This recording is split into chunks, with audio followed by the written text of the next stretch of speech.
एक नए और दिलचस्प गहरे विश्लेषण यानी इस डीप डाइव में स्वागत है। आज का विषय कॉरपोरेट दुनिया और बड़ी संस्थाओं के कार्यप्रणाली के एक बहुत ही अहम हिस्से से जुड़ा है। हाँ, और ये विषय है नॉलेज मैनेजमेंट में कंटेंट मैनेजमेंट। बिल्कुल।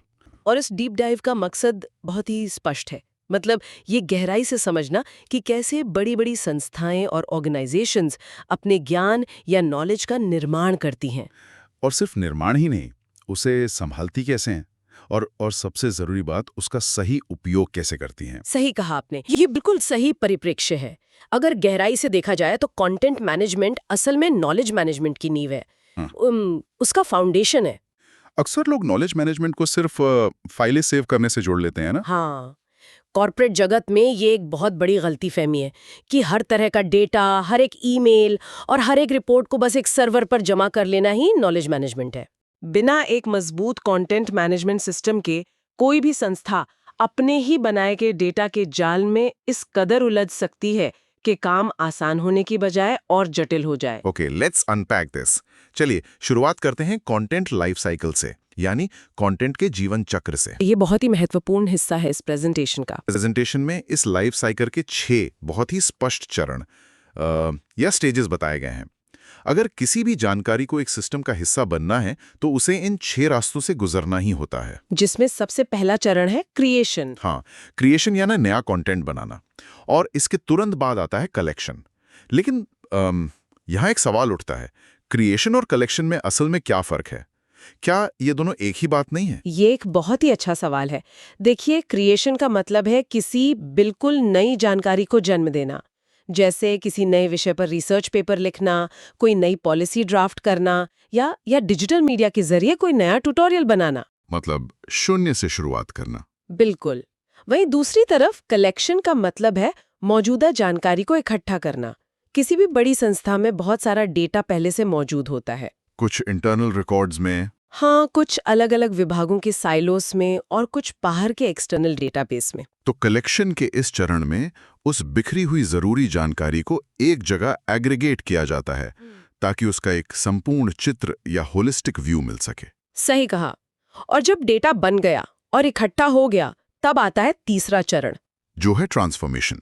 और अगर इसे एक बहुत ही आसान और रोजमर्रा की जिंदगी के उदाहरण से समझा जाए तो सोचिए कि किसी शेफ के पास एक मास्टर रेसिपी है। एक बहुत ही दिलचस्प एनालॉजी है ये। हाँ, उस शेफ ने कुछ बेहतरीन कच्चे इंग्रेडिएंट्स को मिलाकर एक शानदार डिश बनाई। अब उस डिश को रेस्टोरेंट के अलग अलग ग्राहकों के लिए अलग अलग बर्तनों में और अलग अलग तरीके से परोसा जाता है। किसी को एपिटाइजर के रूप में तो किसी को मेन कोर्स के रूप में। एकदम सही। कंटेंट के साथ भी बिल्कुल ऐसा ही होता है। जो मूल जानकारी या रॉ डेटा होता है उसे अलग अलग प्लेटफॉर्म्स और ऑडियंस के हिसाब से रिफाइन और रीपर्पस किया जाता है। जैसे एक ही लंबी रिसर्च रिपोर्ट को मैनेजमेंट के लिए एक छोटी प्रेजेंटेशन में बदला जा सकता है, और उसी रिपोर्ट को एम्प्लॉयज के लिए एक छोटे से इंस्ट्रक्शनल वीडियो के रूप में भी। ट्रांसफॉर्मेशन के बिना जानकारी बहुत बोरिंग और इस्तेमाल करने में मुश्किल हो सकती है। फिर जब ये कंटेंट अपने सही रूप में आ जाता है, तब चौथा चरण आता है स्टोरेज। स्टोरेज यानी जो भी कंटेंट बना है या ट्रांसफॉर्म हुआ है उसे डेटाबेस और कंटेंट मैनेजमेंट सिस्टम, जिसे हम CMS कहते हैं, उसमें सही ढंग से ऑर्गेनाइज करना और आर्काइव करना। ऐसा इसलिए ताकि वो सुरक्षित रहे और खो ना जाए। और फिर पांचवा चरण है डिस्ट्रीब्यूशन। क्योंकि आखिर इतने अच्छे से जानकारी सहेजने का क्या फायदा अगर वो किसी के काम ही ना आए। डिस्ट्रीब्यूशन का सीधा सा मतलब है नॉलेज शेयरिंग और लर्निंग को संस्था के हर स्तर तक पहुंचाना। जब सही जानकारी सही व्यक्ति तक पहुंचती है तो पूरे सिस्टम की काम करने की क्षमता यानी एफिशिएंसी अपने आप बढ़ जाती है। और अंत में आता है छठा और शायद सबसे कम समझा जाने वाला चरण, रिटेंशन। रिटेंशन। यहाँ पर एक विचार मन में आता है। आजकल डिजिटल स्टोरेज बहुत सस्ता हो गया है, क्लाउड स्टोरेज लगभग असीमित है, तो फिर किसी फाइल को डिलीट ही क्यों करना? हमेशा के लिए सब कुछ सेव करके क्यों नहीं रख लिया जाता? यही सोचना है ना आप? हाँ, बिल्कुल। ये एक बहुत ही आम धारणा है, लेकिन यहीं पर सबसे बड़ी गलती होती है। रिटेंशन के इस चरण पे मैं विशेष रूप से जोर देना चाहूंगी कि रिटेंशन का मतलब सिर्फ फाइलों को जमा करके रखना नहीं है। तो फिर इसका असली मतलब क्या है? इसका मतलब है रेगुलेटरी स्टैंडर्ड्स के मुताबिक कंटेंट को एक तय समय तक आर्काइव करना, और सबसे जरूरी बात, समय पूरा होने पर उसे पूरी तरह से डिलीट या डिस्पोज कर देना। डिस्पोज कर देना मतलब हमेशा के लिए हटा देना। हाँ, अगर सिस्टम में कचरा या अप्रासंगिक डेटा जमा होता रहेगा तो सही जानकारी ढूंढना नामुमकिन हो जाएगा। इसे हम आईटी की भाषा में गार्बेज इन गार्बेज आउट कहते हैं। समझ गया। फालतू जानकारी असली जानकारी को छुपा लेगी। इसके अलावा पुराने नियमों या आउटडेटेड जानकारी को सिस्टम में बनाए रखने से कंप्लायंस का बहुत बड़ा खतरा पैदा हो सकता है। मान लीजिए कोई कानूनी ऑडिट होता है और सिस्टम में ऐसी पुरानी पॉलिसीज मिलती हैं जो अब मान्य नहीं हैं। ये संस्था के लिए बहुत बड़ा रिस्क है। बहुत बड़ा रिस्क है। इसलिए सही समय पर कंटेंट को डिस्पोज करना एक सिस्टम को जिंदा और तेज बनाए रखने के लिए बेहद जरूरी है। Here's where it gets really interesting. क्योंकि जब ये स्पष्ट हो जाता है कि कंटेंट का पूरा जीवन चक्र कैसे काम करता है, तो अगला महत्वपूर्ण सवाल ये आता है कि आखिर ये नॉलेज या कंटेंट होता कितने प्रकार का है। कंटेंट को 3 अलग-अलग प्रकारों में बांटा है। पहले 2 प्रकार काफी आम हैं। पहला है स्ट्रक्चर्ड कंटेंट। नाम से ही पता चलता है कि ये बहुत ही व्यवस्थित होता है। इसके बेहतरीन उदाहरण हैं बड़े-बड़े रिलेशनल डेटाबेस और स्प्रेडशीट्स, जिनमें हर चीज अपनी एक फिक्स जगह पर होती है, रोज और कॉलम में। हाँ, ये डेटा क्वांटिटेटिव एनालिसिस और फाइनेंशियल रिपोर्टिंग के लिए बहुत ज़रूरी होता है। इसे खोजना और प्रोसेस करना मशीनों के लिए बहुत आसान है। और दूसरा प्रकार है अनस्ट्रक्चर्ड कंटेंट। ये पूरी तरह से फ्री फॉर्म डेटा होता है, जो किसी बंधे बनाए ढांचे में नहीं होता। उदाहरण के लिए रोज़मर्रा के ईमेल, वर्ड डॉक्यूमेंट्स, पीडीएफ फाइलें या फिर मीटिंग्स के वीडियोज़ और ऑडियो रिकॉर्डिंग्स। हालांकि देखने में ये बहुत बिखरा हुआ लगता है, लेकिन इसमें क्वालिटेटिव इनसाइट्स यानी गुणवत्ता से भरपूर और गहरी समझ वाली जानकारियां छुपी होती हैं। बिल्कुल। किसी प्रोजेक्ट के पीछे का असली कारण अक्सर किसी स्प्रेडशीट में नहीं, बल्कि किसी लंबी ईमेल थ्रेड में ही मिलता है। What's fascinating here is कि इन दोनों स्ट्रक्चर्ड और अनस्ट्रक्चर्ड कंटेंट के अलावा भी एक तीसरा और शायद सबसे ज्यादा महत्वपूर्ण प्रकार है, जिसे टैसिट नॉलेज कहा जाता है। Tacit knowledge. हाँ, स्ट्रक्चर्ड और अनस्ट्रक्चर्ड डेटा तो वो है जो सर्वर्स पर या हार्ड ड्राइव में मौजूद है, जिसे पढ़ा जा सकता है। लेकिन टैसिट नॉलेज वो अमूल्य ज्ञान है जो किसी संस्था के कर्मचारियों के दिमाग में, उनके सालों के अनुभव में और उनके अंतर्ज्ञान यानी इंट्यूशन में बसा होता है। ये वो जानकारी है जिसे कागज पर लिखना या किसी डेटाबेस में फीड करना बहुत मुश्किल होता है। यही टैसिट नॉलेज असल में मेंटरशिप और इनोवेशन की रीढ़ है। जैसे जब कोई वरिष्ठ कर्मचारी किसी नए कर्मचारी को काम सिखाता है, तो वो उसे सिर्फ कोई मैनुअल पढ़कर नहीं सुनाता, वो उससे वो अनकहे नियम और ट्रिक सिखाता है जो उसने सालों की गलतियों और सफलताओं से सीखे हैं। एक बेहतरीन नॉलेज इकोसिस्टम उसी को माना जाता है जो इन तीनों प्रकारों स्ट्रक्चर्ड डेटा, अनस्ट्रक्चर्ड इनसाइट्स और कर्मचारियों की टैसिट नॉलेज के बीच एक बिल्कुल सही बैलेंस बनाकर चलता है, ताकि संस्था का निरंतर विकास हो सके। लेकिन ये बैलेंस बनाना ही तो असली चुनौती है। एक तरफ एक्सेल शीट्स हैं, दूसरी तरफ हजारों ईमेल्स हैं और तीसरी तरफ वो अनुभवी लोग हैं जो शायद 1 साल में रिटायर होने वाले हैं। और इस पूरी जटिलता को संभालने के लिए कुछ बहुत ही मजबूत तकनीकी औजारों यानी टेक्निकल टूल्स की जरूरत पड़ती है। प्रेजेंटेशन के अगले हिस्से में इन्हीं टूल्स पर चर्चा की गई है, खास तौर पर कंटेंट मैनेजमेंट सिस्टम्स या CMS के बारे में।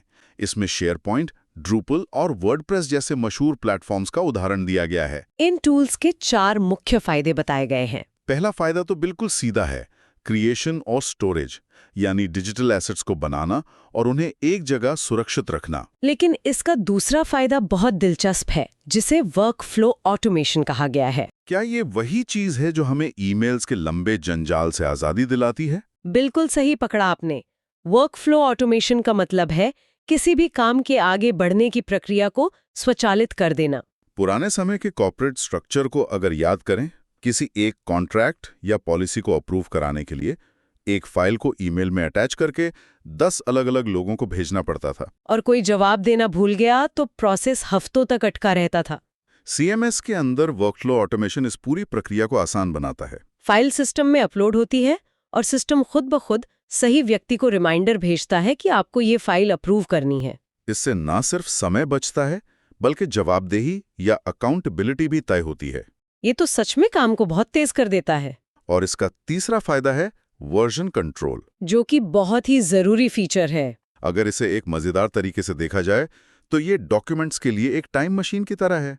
अक्सर ऐसा होता है कि एक ही रिपोर्ट पर कई लोग एक साथ काम कर रहे होते हैं और अचानक किसी से गलती से रिपोर्ट का आधा हिस्सा डिलीट हो जाता है और फाइल सेव हो जाती है। बिना वर्जन कंट्रोल के ये एक बड़ा डिजास्टर है। लेकिन सीएमएस में वर्जन कंट्रोल ये आज़ादी देता है कि फाइल के पिछले सही स्टेट या पुराने वर्जन में वापस रोल बैक किया जा सके। इससे काम की एक्यूरेसी हमेशा बनी रहती है और लोगों में घबराहट कम होती है। और इसका चौथा फायदा है कोलैबोरेशन, जो यूजर्स के बीच टीम वर्क को सुचारू बनाता है ताकि दुनिया के किसी भी कोने में बैठे लोग एक ही फाइल पर बिना किसी रुकावट के काम कर सकें। लेकिन इन सारे सिस्टम्स को जो चीज सबसे ज्यादा स्मार्ट और कारगर बनाती है वो है मेटाडेटा और टैगिंग। अगर इसे बिल्कुल आम भाषा में समझें तो मेटाडेटा का मतलब है डेटा के बारे में डेटा। मान लीजिए कि एक बहुत ही महत्वपूर्ण इवेंट की फोटो खींची गई है। वो फोटो अपने आप में एक डेटा है। लेकिन वो फोटो किस तारीख को खींची गई, किस लोकेशन पे खींची गई, उस इवेंट का नाम क्या था और उसमें कौन-कौन से मुख्य लोग मौजूद हैं,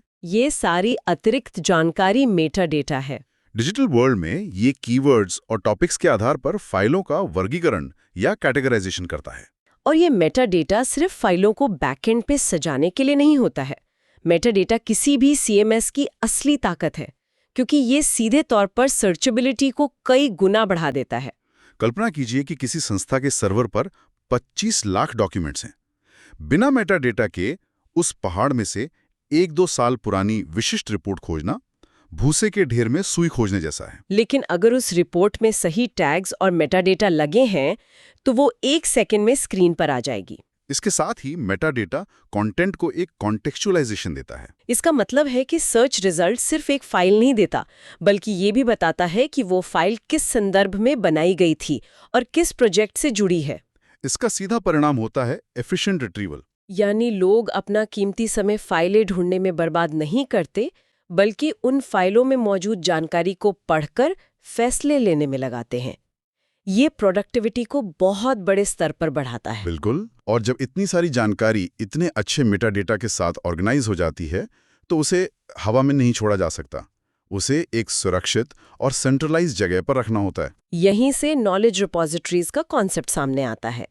ये रिपोजिटरीज एक ऐसा केंद्रीकृत एक्सेस पॉइंट देती हैं जहां से हर जरूरी चीज मिल सके। इसके कुछ बेहतरीन उदाहरण प्रेजेंटेशन में दिए गए हैं, जैसे डॉक्यूमेंट लाइब्रेरीज, जहां कंपनी की सारी आधिकारिक फाइलों को ऑर्गेनाइज करके रखा जाता है। विकी, जो बहुत हद तक विकिपीडिया की तरह काम करते हैं। ये कोलैबोरेटिव नॉलेज के लिए होते हैं, जहां अलग अलग टीम्स मिलकर जानकारी जोड़ती हैं। और तीसरा है लर्निंग मैनेजमेंट सिस्टम्स या LMS, जो संस्था के अंदर स्ट्रक्चर्ड लर्निंग, ट्रेनिंग और एम्प्लॉयज की स्किल्स बढ़ाने के लिए इस्तेमाल होते हैं। If we connect this to the bigger picture, तो बात सिर्फ रिपोजिटरी बनाने तक सीमित नहीं रहती।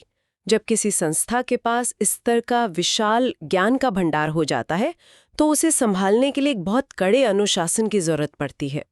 इसे कंटेंट गवर्नेंस कहा जाता है। बिना गवर्नेंस के ये सारा सिस्टम कुछ ही महीनों में एक डिजिटल कचरे के डब्बे में बदल सकता है। प्रेजेंटेशन में कंटेंट गवर्नेंस के 4 बेहद महत्वपूर्ण स्तंभ या पिलर्स बताए गए हैं जिन पर पूरा सिस्टम टिका होता है। पहला पिलर है एक्यूरेसी। सिस्टम में मौजूद जानकारी पूरी तरह से भरोसेमंद और अप टू डेट होनी चाहिए। अगर कोई सेल्स टीम पुरानी प्राइसिंग शीट का इस्तेमाल कर ले तो संस्था को लाखों का नुकसान हो सकता है। दूसरा पिलर है सिक्योरिटी। इतनी अहम जानकारी हर किसी के लिए खुली नहीं छोड़ी जा सकती। कस्टमर डेटा या ट्रेड सीक्रेट्स जैसी संवेदनशील जानकारी को अनऑथराइज्ड एक्सेस और हैकिंग से बचाना गवर्नेंस का एक मुख्य काम है। तीसरा पिलर है कंप्लायंस, यानी हर देश और इंडस्ट्री के कुछ लीगल और रेगुलेटरी नियम होते हैं, जैसे डेटा प्राइवेसी लॉज, उनका सख्ती से पालन करना। और चौथा पिलर है रेलेवेंस। कोई मार्केटिंग स्ट्रैटेजी जो 5 साल पहले प्रासंगिक थी वो आज शायद किसी काम की न हो। इसलिए कंटेंट का समय के साथ साथ मूल्यवान बने रहना जरूरी है। जब इन चारों पिलर्स एक्यूरेसी, सिक्योरिटी, कंप्लायंस और रेलेवेंस को किसी संस्था में सही तरीके से लागू किया जाता है तो इसका सबसे बड़ा फायदा इन्फॉर्म्ड डिसीजन मेकिंग में मिलता है। जब लीडर्स को पता होता है कि जो डेटा वे देख रहे हैं वो पूरी तरह से सही और सुरक्षित है तो वे तेजी से और बेहतर फैसले लेते हैं। इससे बिजनेस के रिस्क कम होते हैं। इसलिए गवर्नेंस कोई IT डिपार्टमेंट की थोपी गई रुकावट नहीं है, बल्कि ये संस्था को आगे बढ़ाने वाला एक सुरक्षा कवच है। बिल्कुल, ये सिस्टम को सस्टेनेबल बनाता है। So what does this all mean? इस पूरे डीप डाइव के बाद अगर हम सारे बिंदुओं को एक साथ जोड़ें तो एक बात पूरी तरह से साफ हो जाती है। ये प्रभावी कंटेंट मैनेजमेंट कोई ऐसा काम नहीं है जिसे सिर्फ आईटी टीम के भरोसे छोड़ दिया जाए। ये किसी भी आधुनिक ऑर्गेनाइजेशन की सफलता का एक बहुत बड़ा डिसाइडिंग फैक्टर है। सही तरीके से कंटेंट को मैनेज करने से न सिर्फ नॉलेज रिटेंशन सुनिश्चित होता है, बल्कि अलग-अलग विभागों के बीच कोलैबोरेशन भी बढ़ता है। जब डिजिटल टूल्स, सीएमएस और स्ट्रक्चर्ड गवर्नेंस प्रोसेस का सही इस्तेमाल होता है, तो संस्था के अंदर एक कंटिन्यूअस लर्निंग का माहौल बनता है। और आज के तेजी से बदलते और अत्यधिक प्रतियोगी बाजार में यही व्यवस्थित ज्ञान किसी भी संस्था को एक मजबूत कंपेटिटिव एडवांटेज यानी प्रतिस्पर्धी लाभ देता है। हमने आज विस्तार से देखा कि मेटा डेटा, बेहतरीन सीएमएस प्लेटफॉर्म्स और गवर्नेंस के नियम स्ट्रक्चर्ड और अनस्ट्रक्चर्ड डेटा को कितनी कुशलता से संभाल सकते हैं। आज के एडवांस टूल्स हर एक फाइल और रिपोर्ट को ट्रैक कर सकते हैं, पर अगर कोई संस्था अपने सबसे पुराने और अनुभवी कर्मचारियों की उस टैसिट नॉलेज को, जो ज्ञान उनकी सहज प्रवृत्ति और अंतर्ज्ञान में गहराई से बसा है, पूरी तरह से किसी डिजिटल सिस्टम या डेटाबेस में उतारने की कोशिश करे, तो क्या वो कभी सफल हो पाएगी? क्या इंसानी अनुभव से आने वाली वो गट फीलिंग, वो मानवीय समझ हमेशा इन एडवांस्ड एल्गोरिदम्स और डेटाबेसेस की पकड़ से बाहर ही रहेगी? ये एक ऐसा सवाल है जो ये सोचने पर मजबूर करता है कि तकनीक की पहुंच आखिर कहाँ जाकर खत्म होती है और इंसान का असली महत्व कहाँ से शुरू होता है। Learning is an art. वाकई, जानकारी को ज्ञान में बदलना और उसे सहेज कर लगातार सीखते रहना किसी कला से कम नहीं है।